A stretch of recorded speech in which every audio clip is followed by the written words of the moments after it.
Why do Swedes live deeper while possessing less? Standing in Stockholm, it first appears as if nothing is there.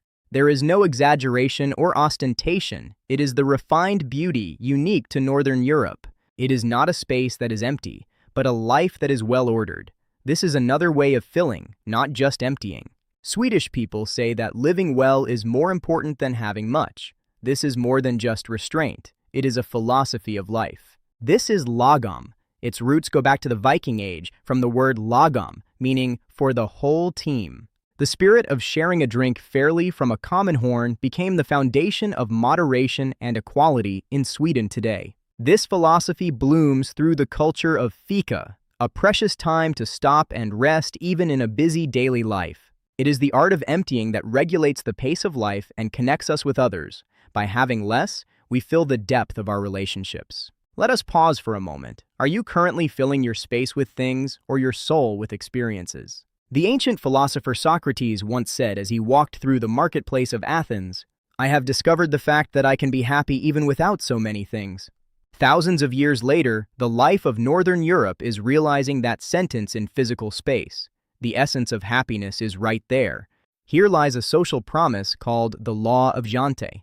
It is the root that creates the aesthetic of humility, that no one is special.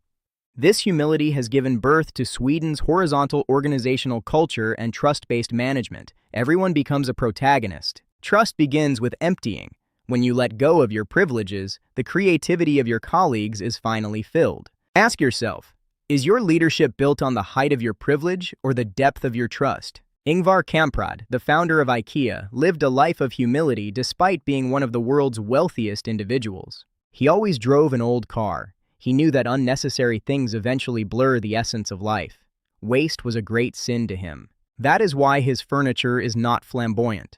Instead, it does not interfere with life. It contains innovation within simplicity. Creating excellent furniture at an affordable price was a highly sophisticated strategy of emptying that only experts could achieve. Question 3. Does your work and the tools you use interfere with your life, or do they enhance its essence? Architecture reveals the philosophy of a society. If Ando Tadao created space with light and void, Northern Europe builds life with light and air.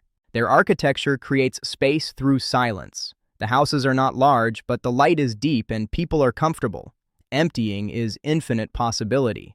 By emptying the space, the human life is finally filled warmly. The great writer Goethe said that simplicity is the ultimate sophistication. Northern European space is a result of translating that sentence into life. The more you take away, the clearer life becomes. The deep dignity hidden within simplicity.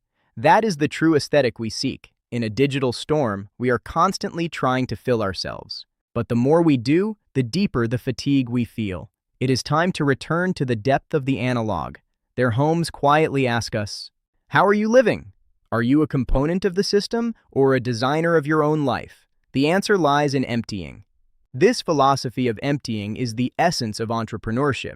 It is the powerful force of removing clutter and focusing only on the essence. Ethical management and responsible management are survival strategies beyond morality. It is the firm will of a leader to protect the essence. Look at Volvo, Sweden's pride. They chose life by sharing the 3-point seatbelt patent with the world for free, an ethical decision to prioritize value over profit. Final question. In your life and business, do you prioritize short-term profit or long-term value? Such philosophy must be educated from an early age. Sweden's youth entrepreneurship education is a living testament to that. Students learn creativity and responsibility by running their own companies. It is a process of learning how to manage the stage called life. Entrepreneurship learned from childhood is the foundation of ethical management. They realize the joy of honest value and cooperation early on. The ability to solve problems is the core virtue of a leader. They engrave the aesthetic of sharing in their hearts, that giving is completion. Management strategy is also an art of emptying. When complexity is removed, the strategy becomes clear. The essence does not waver. Sweden's success was born from this power of emptying and intense loyalty to the essence.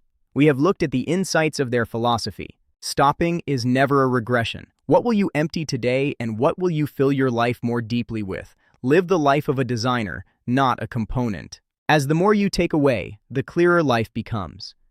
I am art writer Kim Soyeon. I support your life of depth and meaning. Thank you. Emptying is a preparation for a greater filling. I hope you find your own Lagom. A Journey of Humanities presented by art writer Kim Soyeon, a record of life that leaves a deep resonance. Entrepreneurship is the mind that takes responsibility for oneself. The start of ethical and responsible management is from within. A life that creates honest values and shared joy. That is the essence of happiness that Lagom speaks of. Now design your life yourself. As a designer, not a component, art writer Kim Soyeon's Humanities Stroll continues. Creativity and responsibility taught from childhood. That becomes the seed of a global leader. Simplicity is the infinite value, the great legacy left by Ingvar Kamprad. Giving is completion. Discover art writer Kim Soyeon's books on Amazon and Kyobo, The Completion of Humanities Reflection. I am Kim Soyeon, Sabina, CEO of CELSUS. Giving is completion. Thank you. Please subscribe and share if you found this meaningful.